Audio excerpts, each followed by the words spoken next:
Welcome to Tathastu ICS.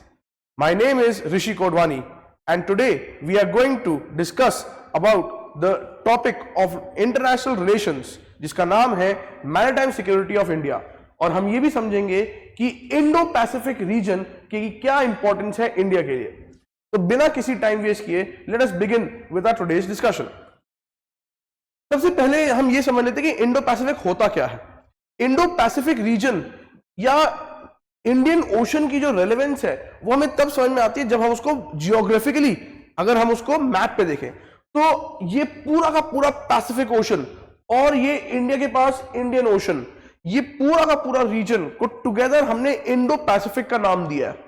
यानी एक ऐसा वाटर बॉडी जो पैसिफिक आइलैंड्स और एशियन कंट्रीज को कनेक्ट करता है, उस रीजन को हमने इंडो पैसिफिक का नाम दिया है।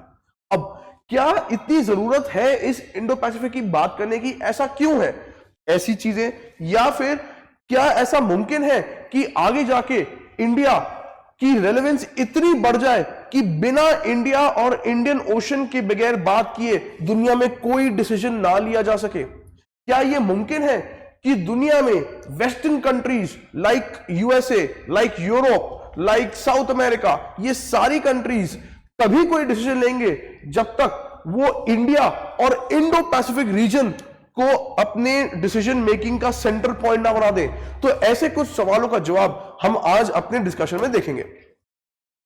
अब सबसे पहले इंडिया की ज्योग्राफी के बारे में पढ़ लेते हैं कि इंडिया की maritime geography, what is the maritime geography of India. क्या मतलब है इस चीज का कि इंडिया की कोस्टल ज्योग्राफी कैसी है, पानी से रिलेटेड ज्योग्राफी कैसी है। तो सबसे पहले ये समझते हैं कि अगर मैं आपको एक बात समझाऊं कि इंडिया की कोस्ट लाइन की तट जो है, इंडिया का जो तटीय इलाका है वो कितना बड़ा है, तो 9 स्टेट्स हैं जो इंडिया की कोस्ट लाइन पे लाई करती हैं। गुजरात से लेके वेस्ट बंगाल तक ऐसी 9 स्टेट्स हैं जो इंडिया की कोस्ट पे लाई करती हैं। और वैसी 4 यूनियन टेरिटरीज भी हैं। इसमें 9 स्टेट्स और 4 यूनियन टेरिटरीज, क्या वो 4 यूनियन टेरिटरीज कौन सी है? दमन, दीव, दादरा नगर हवेली एक, दूसरी पौंडीचेरी, तीसरा लक्षद्वीप आइलैंड्स और चौथा अंडमान निकोबार आइलैंड्स। ये सब मिला ले, अगर हम सब मिला लें तो हम क्या देख सकते हैं कि मेनलैंड इंडिया जो कोस्ट लाइन है ये तकरीबन 7800 किलोमीटर है। और वही अगर मैं आइलैंड्स को भी इंक्लूड करें तो 3200 किलोमीटर और है। तो कुल मिला के 11000 किलोमीटर का कोस्ट लाइन इंडिया के पास है जो इंडियन ओशन को टच करता है।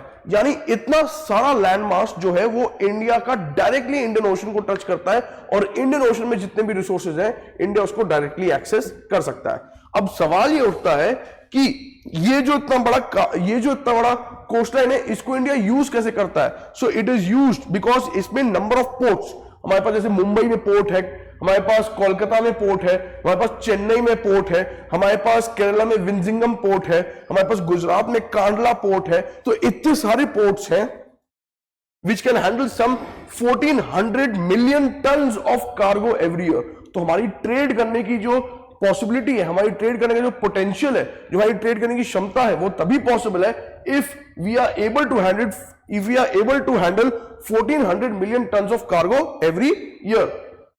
अब इसी में एक चीज और आगे आती है कि इंडिया के पास एक्सक्लूसिव इकोनॉमिक जोन क्या, जो मैं टेरिटरी की बात कर रहा हूं वो 2.02 मिलियन स्क्वायर किलोमीटर का मतलब है, जिसका मतलब क्या है कि वो पूरे इंडो पैसिफिक का 30% का इलाका है। पूरे इंडो पैसिफिक रीजन का 30% जो है वो इंडिया का एक्सक्लूसिव इकोनॉमिक जोन में लाई करता है। तो इसीलिए इंडिया और इंडियन ओशन बहुत ज्यादा इंपॉर्टेंट बन जाता है। वैसे ही अगर मैं ट्रेड की नंबर्स की बात करूं तो 90% ऑफ द ट्रेड वॉल्यूम की कितना अमाउंट ट्रेड हो रहा है उसका 90%, और कितने वैल्यू का हो रहा है उसका 70% जो ट्रेड है वो इसी इंडियन ओशन से हो रहा है। जिसपे अगर इंडिया की कमांड आ जाए, अगर इंडिया की कमांड किसी ऐसे रूट पे, ऐसे ट्रेड रूट पे आ जाए जहां पे 90% ऑफ द ट्रेड और 70% of the value of trade हो रहा हो, तो इंडिया को हमेशा इंपॉर्टेंट और इंडिया को हमेशा एक बहुत ही ज्यादा सीरियस प्लेयर की तरफ देखना ही पड़ेगा। यह बिल्कुल भी पॉसिबल नहीं है कि पूरा ग्लोब, पूरा वर्ल्ड, पूरा ग्लोबल ऑर्डर इंडिया और इंडिया के डिसीजंस को इग्नोर कर दे। इसीलिए हमें यह समझना पड़ेगा कि क्यों इंडिया और इंडियन ओशन इंपॉर्टेंट है, क्योंकि इंडिया के पास इतने सारे रिसोर्सेज का एक्सेस है। आप ही की जानकारी बता दूं, एक्सक्लूसिव इकोनॉमिक जोन क्या होता है।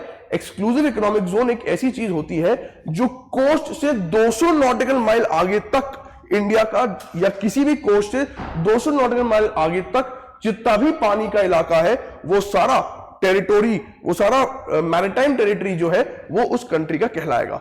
इसमें all the economic resources that are present in that water body will be completely accessible to that country। तो ये सारे हमने एक्सक्लूसिव इकोनॉमिक जोन बांट रखे।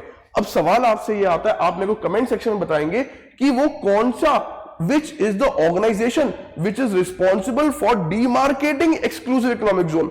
अब फॉर एग्जाम्पल अगर मैं बताऊं, ये इंडिया है, बांग्लादेश है, म्यांमार है, ये किसने डिसाइड किया कि यहां पे आके इंडिया का एक्सक्लूसिव इकोनॉमिक जोन खत्म हो जाएगा और बांग्लादेश का शुरू होगा, और यहां पे आके बांग्लादेश का खत्म होगा, म्यांमार का शुरू होगा।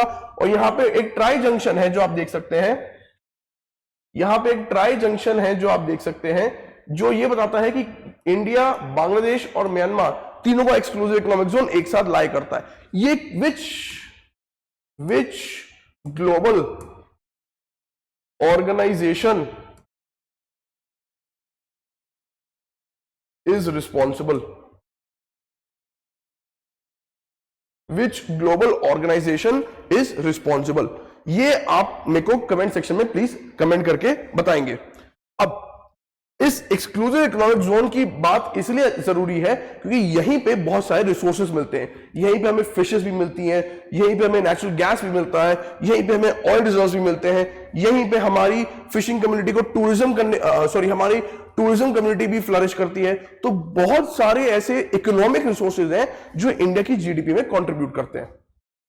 अब इस पूरे इंडियन ओशन की इतनी इंपॉर्टेंट, जैसे आप लोग समझ ही चुके होंगे कि क्या जरूरत है, वो इसलिए जरूरत है क्योंकि इंडिया की जो पोजीशन है, जियो स्ट्रेटेजिक पोजीशन है, वो इतनी ज्यादा अहम है, वो इतनी ज्यादा स्ट्रेटेजिक है, वो बिल्कुल सेंट्रल पॉइंट पे है, जिसकी वजह से इंडिया और इंडियन ओशन की इंपॉर्टेंस बहुत ज्यादा बढ़ जाती है। फॉर एग्जाम्पल, इंडिया एक पेनिनसुला है। पेनिनसुला का मतलब क्या है? पेनिनसुला का मतलब है एक ऐसा लैंडमास जो 3 साइड से वाटर बॉडी से घिरा हुआ है। हमें पता है एक तरफ अरेबियन सी है, एक तरफ बे ऑफ बंगाल है, और नीचे की तरफ पूरा का पूरा इंडियन ओशन है। इसी वजह से हम बोलते हैं कॉस्मोपॉलिटन सिविलाइजेशन, क्योंकि India has invited foreigners from all the sides, चाहे ऊपर से नॉर्दर्न साइड से या सदर्न से, वाटर बॉडीज के थ्रू, क्योंकि 3 साइड से इंडिया का पेनिनसुला खुला हुआ है। इसी वजह से हम क्या बोलते हैं कि 3 साइड से, साउथ ईस्ट एशिया से, वेस्टर्न एशिया से और अफ्रीका से, हर जगह से हम देखते हैं कि जो फॉरेन ट्रेडर्स है वो आके यहां पे सेटल हो जाते हैं।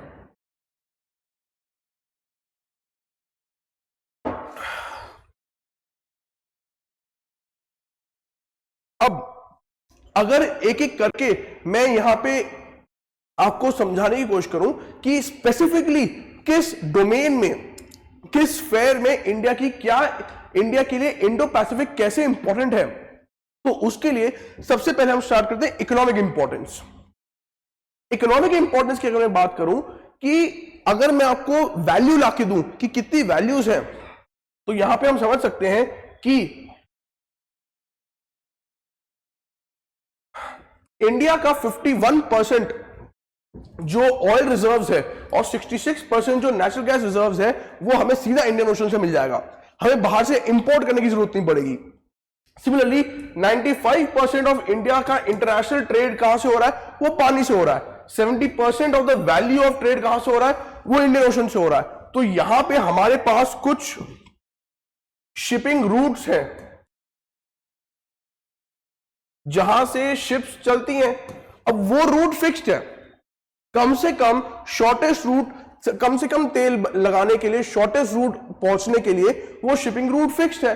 अब वो जो शिपिंग रूट्स हैं, अगर वो रूट पे सिक्योरिटी नहीं होगी, कोई भी उन रूट्स पे आके अटैक कर देगा, तो हमारा कार्गो कैसे सेफ होगा?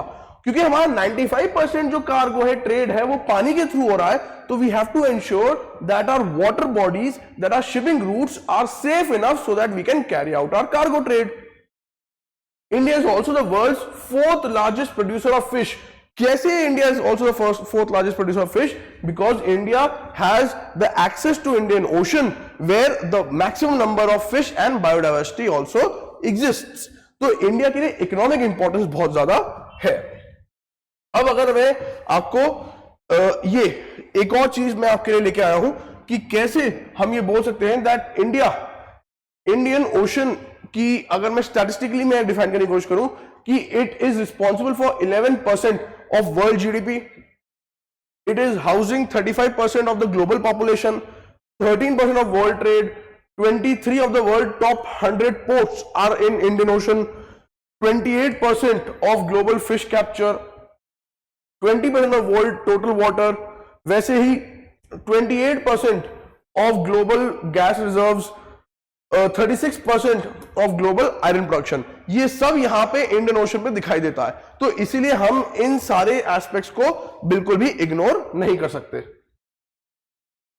अब नेक्स्ट इंपॉर्टेंट बात आती है कि जियोपॉलिटिकल इंपॉर्टेंस क्या है. जियोपॉलिटिकल इंपॉर्टेंस क्या है? जियोपॉलिटिकल इंपॉर्टेंस यहां पे ये है कि जियोपॉलिटिकल इंपॉर्टेंस यहां पे ये है कि क्या सिर्फ इंडिया ही है या क्या सिर्फ इंडिया को ही राइट है इंडियन ओशन पे पूरा कंट्रोल ऑक्यूपाई करने का? नहीं, हमें मालूम है कि इंडिया एक पीस लविंग कंट्री है. इंडिया कभी भी अपना हक नहीं जमाता है. इंडिया और भी लोगों को वासुदेव कुटुंबकम, whole world is one family, इस प्रिंसिपल को फॉलो करते हुए सबको बराबर का मौका देता है कि हर कोई इंडियन ओशन में आके अपने रिसोर्सेज को यूज कर सकता है. जो भी इंटरनेशनल वाटर में प्रेजेंट है वो सबका है, उस पर इंडिया का अकेला हक नहीं है. इसीलिए इसी बात का गलत इस्तेमाल, गलत फायदा उठाते हुए चाइना जैसी कुछ कंट्रीज हैं जो इंडियन ओशन में अपना कब्जा जमाने की कोशिश करती हैं. उन्होंने साउथ चाइना सी में तो कब्जा जमा लिया है, लेकिन वो साथ ही में इंडियन ओशन में भी अपना कब्जा जमाने की कोशिश कर रहे हैं. कैसे? क्योंकि उनका ही एक प्रोग्राम है जिसको बोलते हैं बेल्ट एंड रोड इनिशिएटिव. वो अपना पुराना प्राचीन काल का एंशिएंट सिल्क रूट को रिवाइव करना चाहते हैं. अब उसको मैरीटाइम सिल्क रूट में भी कन्वर्ट कर रहे हैं. तो जैसे पुराने टाइम पे लैंड बॉर्डर के थ्रू सिल्क रूट होता था, now what China is trying to do is to carry out again the trade but through maritime route, और उसी को उन्होंने नाम दिया बेल्ट एंड रोड इनिशिएटिव. उसके अंदर बहुत सारे पोर्ट्स और इंफ्रास्ट्रक्चर डेवलपमेंट्स किए हैं. फॉर एग्जांपल हम सबको मालूम है पाकिस्तान में एक ग्वादर पोर्ट बना है. फॉर एग्जांपल श्रीलंका में एक हम्बनटोटा पोर्ट बना है. फॉर एग्जांपल म्यांमार में एक बहुत ही इंपॉर्टेंट पोर्ट एक्वायर किया है. इंडोनेशिया में पोर्ट एक्वायर किया है. तो इस तरीके से बहुत सारे, अगर मैं आपको एग्जांपल दिखाऊं, जैसे यहां पे ये सारे पोर्ट्स जो ब्लू कलर में है, जो सारे पोर्ट जो ब्लू कलर में है, ये सारे चाइना के हैं. ये सारे चाइना के हैं. यहां पे चाइना ने अपने अपने पोर्ट्स बनाने की कोशिश किए हैं. तो इन्हीं चीज को काउंटर करने के लिए इंडिया के लिए इंपॉर्टेंट है कि इंडिया भी अपनी प्रेजेंस इंडियन ओशन में बनाए रखे. इंडिया भी अपनी प्रेजेंस इंडियन ओशन में बनाए रखे. अब इसी के साथ साथ हम देखते हैं कि बहुत सारी अलग अलग कंट्रीज जो है वो अपनी बायलैटरल और मल्टीलैटरल नेवल एक्सरसाइजेस भी करते हैं. जैसे फॉर एग्जांपल अगर मैं आपको बताऊं कि चाइना और पाकिस्तान के बीच में सी गार्डियन एक्सरसाइज है, वैसे ही चाइना और इंडोनेशिया के बीच में एक्सरसाइज कोमोडो है, वैसे ही चाइना और श्रीलंका के बीच में एक्सरसाइज पीस यूनिटी है. तो बहुत सारा फ्रेजाइल सा एरिया है. यहां के जो कंट्रीज हैं, मालदीव हो गया, श्रीलंका हो गया, बांग्लादेश हो गया, म्यांमार हो गया, ये कभी भी दल बदल के या तो इंडिया के पास चले जाते हैं या चाइना के पास चले जाते हैं. जो ज्यादा पैसा देता है, जैसे चाइना जब भी पैसा दे देगा तो वो चाइना की तरफ फेवर करने लग जाएंगे. जब इंडिया से टूरिज्म बंद होगा तो वो इंडिया की तरफ आने लग जाएंगे. तो इन कंट्रीज की वजह से चाइना जो है वो अपना प्रेजेंस बढ़ाने की कोशिश करता है इंडियन ओशन में. सबसे इंपॉर्टेंट पॉइंट जो है वो यहां पे ये है प्रेजेंस ऑफ चोक पॉइंट्स. कुछ चोक पॉइंट्स होते हैं. अब what are choke points? Choke points एक ऐसी चीज होती हैं जहां पे सबसे ज्यादा ट्रेड होता है, जहां पे सबसे ज्यादा ट्रेड हो रहा है. ये जितनी लाइंस हैं, जितनी ज्यादा डेंस लाइन है उतना ज्यादा ट्रेड हो रहा है, लेकिन इनका जो पैसेज है वो बहुत नैरो है. नैरो पैसेज है, नैरो पैसेज है. तो ये जो नैरो पैसेज है, इस चीज को नैरो पैसेज जो है, इस चीज को समझने के लिए हम बोलते हैं कि जिस कंट्री का भी कंट्रोल होगा इस नैरो पैसेज पे, वो उस ट्रेड को कंट्रोल कर लेगा। अगर उस कंट्री ने, जिस भी कंट्री का कंट्रोल होगा इस नैरो पैसेज पे, इस चोक पॉइंट पे, वो उस एरिया के पूरे ट्रेड को कंट्रोल कर लेगा।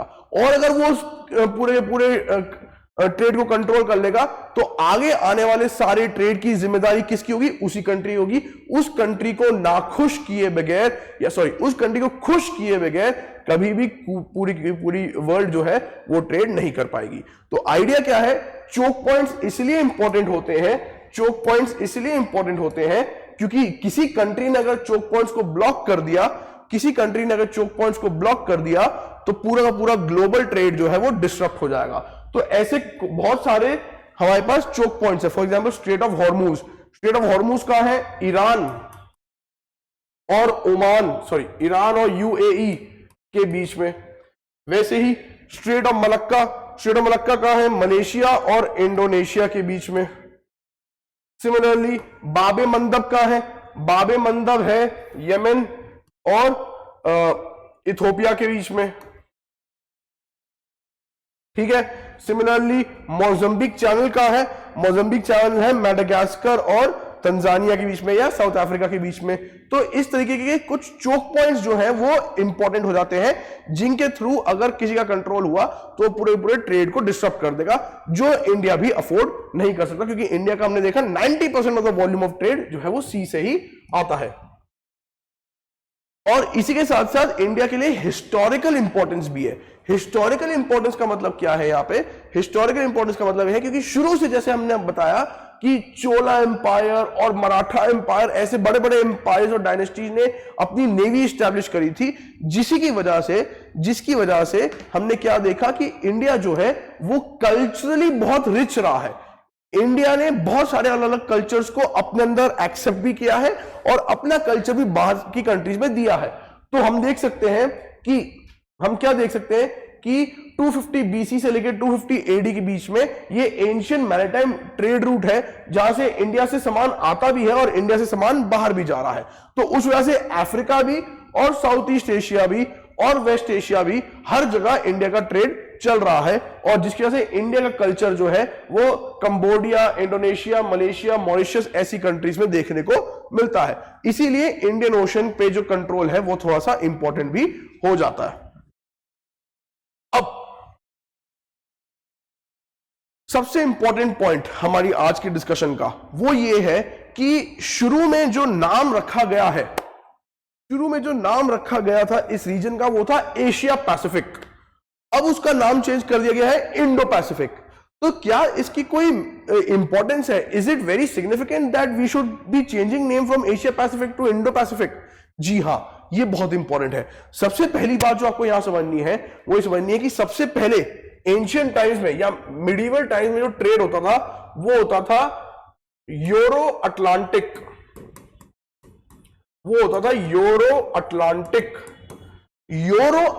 क्योंकि सबसे ज्यादा ट्रेड यूरोपियन कंट्रीज और अमेरिका के बीच में होता था। तो यूरो अटलांटिक चेंज हुआ एशिया पैसिफिक में, क्योंकि उसके बाद जो कमांड संभाली वो किसे संभाली?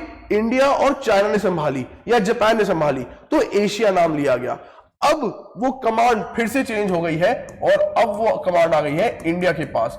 इंडिया के पास वो कमांड क्यों आ गई है? इंडिया के पास वो कमांड इसलिए आई है क्योंकि इंडिया की लार्जेस्ट पॉपुलेशन हो गई है। इंडिया एक डेमोक्रेटिक कंट्री है। इंडिया के पास लार्जेस्ट नेचुरल रिसोर्सेज प्रेजेंट है। इंडिया के पास इंडियन ओशन मौजूद है, जहां पे इंडियन पेनिनसुला के पास 3 साइड से वाटर बॉडीज है जो मैक्सिमम ट्रेड रूट्स को एक्सपोज होता है। तो India has become a critical position in the global trade, जिसकी परमिशन के बिना या जिसकी कंट्रोल के बिना या जिसकी अंडरस्टैंडिंग या कोऑपरेशन के बिना ग्लोबल ट्रेड जो है वो बिल्कुल डिस्ट्रक्ट हो जाएगा। इसीलिए now the name has change from Asia Pacific to Indo Pacific. एक बात। दूसरी बात, वेस्टर्न कंट्रीज जो हैं जैसे हम देखते हैं यूएसए, जैसे हम देखते हैं यूरोप, उनको मालूम है कि हमारा जो कॉम्पिटिटर है वो चाइना है, तो चाइना ना बढ़े तो हम इंडिया को ऊपर कर देते हैं। तो अमेरिका चाइना को कंट्रोल करने के लिए इंडिया को थोड़ा सा और प्रमोट करता है, इसीलिए एशिया पैसिफिक में जिसमें चाइना भी इंक्लूडेड था उसको हटा के स्पेसिफिकली नाम दे दिया गया है इंडो पैसिफिक। यानी इंडो पैसिफिक की बहुत ज्यादा इंपॉर्टेंस है, एशिया पैसिफिक की नहीं। क्यों? क्योंकि इंडिया ज्यादा सेंटर ऑफ ग्रेविटी बन रहा है। तो since the centre of gravity has shifted to Asia, और उसमें भी क्या कि India has the global population, therefore it is correct to emphasise that it is Indo Pacific. सबसे पहले ये इंडो पैसिफिक नाम कार्ल हॉर्स्फिशर ने दिया था, जो एक जर्मन जियोग्राफर था, जिन्होंने एक कॉन्सेप्ट दिया था वेस्टर्न नेशंस के अगेंस्ट, यूएसए और यूरोप के बाकी कंट्रीज के अगेंस्ट एक जर्मन जियोग्राफर ने दिया था कि कैसे इंडो पैसिफिक इंडिया और जर्मनी को एक साथ मिलके अमेरिका को हरा देना चाहिए। लेकिन वो बात बाद में समझ में आएगी। और 2007 में prime minister Shinzo Abe of Japan ने एक स्पीच दी थी जिसका नाम है कॉन्फ्लुएंस ऑफ टू सीज। वो टू सीज कौन से? एक इंडियन ओशन और एक Pacific ocean. Indian ocean India के पास, पैसिफिक ओशन जापान के पास। तो उसी के लिए कहा था कि यहां पे जो ट्रेड है वो चाइना के इन्फ्लुएंस से कम हो, चाइना के इन्फ्लुएंस से कम हो। इसी वजह से उन्होंने ये कहा कि इंडो पैसिफिक एक रीजन बहुत ज्यादा सिक्योर, डेमोक्रेटिक और फ्री रहेगा फॉर ट्रेड एंड प्रोफेशन।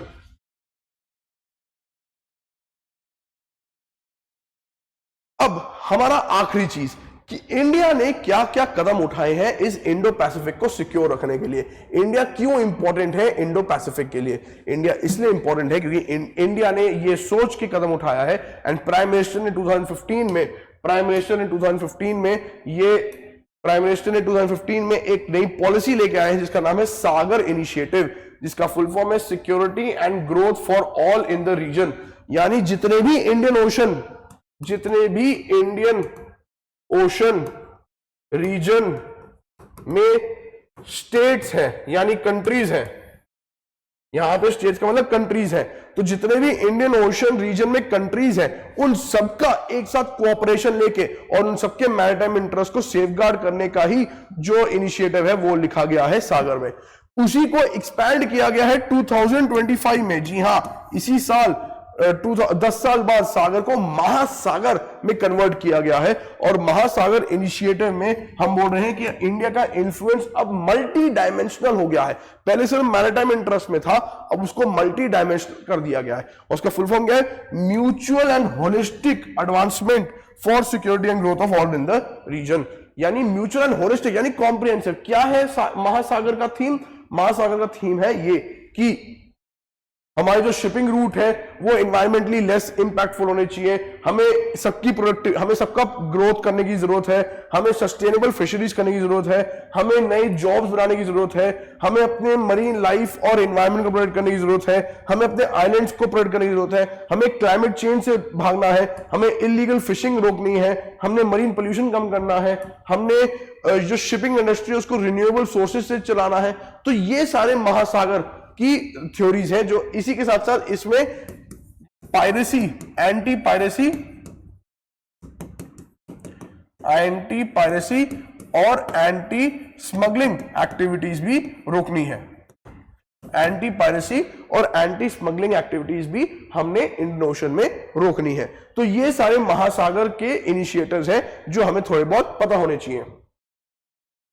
इसी के साथ साथ इंडिया ने अपने मैरिटाइम इंफ्रास्ट्रक्चर में भी बहुत सारा काम किया है। जैसे हमने अभी देखा कि कैसे चाइना ने अलग अलग कंट्रीज में इंडियन ओशन में इन्वेस्ट किया है, वैसे इंडिया ने भी इन्वेस्ट किया, जिसकी मैं आपको ऑलरेडी दिखा चुका हूं कि अगर चाइना ने म्यांमार में क्वाकफू पोर्ट लिया है तो इंडिया ने सितवे पोर्ट लिया है। अगर पाकिस्तान में चाइना ने ग्वादर पोर्ट लिया है तो इंडिया ने ईरान में चाबहार पोर्ट लिया है।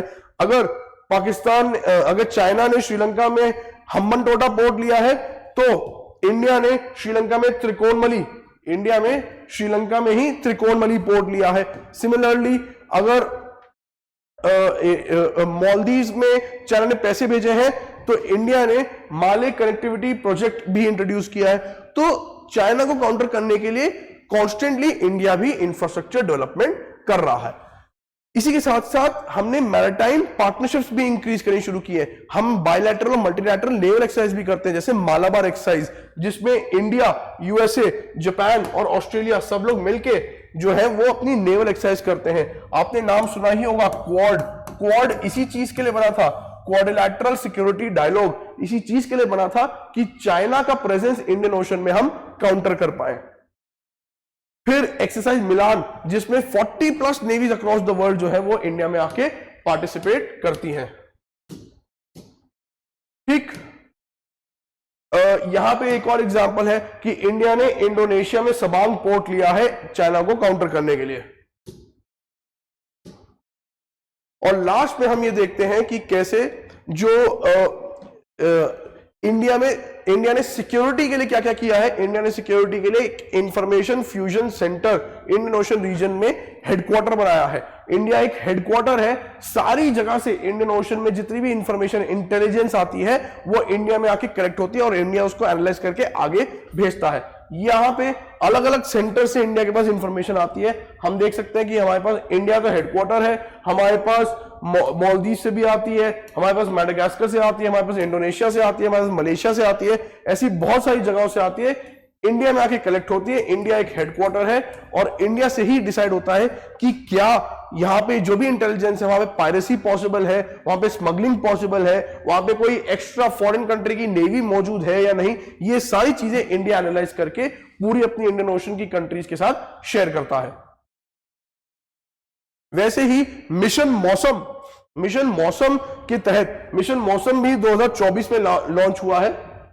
मिशन मौसम लेटेस्ट स्कीम है 2024 में अंडर मिनिस्ट्री ऑफ अर्थ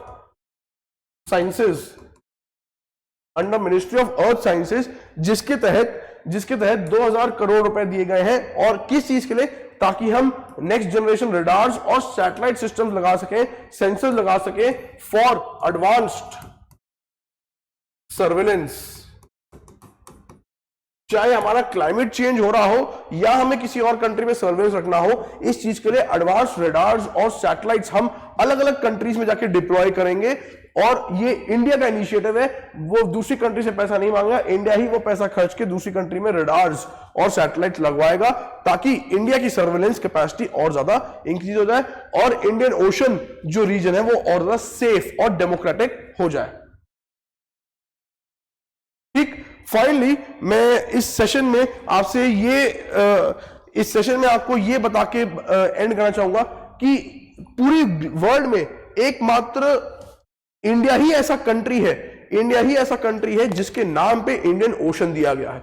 किसी कंट्री ने कभी ये कंटेस्ट नहीं किया है, किसी कंट्री ने कभी ये कंपीट नहीं किया है कि ये इंडियन ओशन क्यों है, लेकिन एक ही ऐसी ग्लोबल बॉडी है, वाटर बॉडी है जिसका नाम इंडिया के नाम पे पड़ा गया है। एक दूसरी बात यहां पे ये कि इंडिया एक डेमोक्रेटिक कंट्री है जिसका ये ड्यूटी बनता है कि वो अपने आसपास की जो रीजन्स है वो डेमोक्रेटिक और पीसफुल इंश्योर करे, जिसकी वजह से इंडिया ये कॉन्स्टेंटली एंडेवर करता है। It is constantly endeavouring that the global politics and the economic system of the world should function in such a way कि इंडिया के साथ डिसएडवांटेज ना हो और ना ही किसी और कंट्री से डिसएडवांटेज हो, और इंडिया और बाकी सारी कंट्रीज इक्वल फुटिंग पे ट्रेड कर पाए।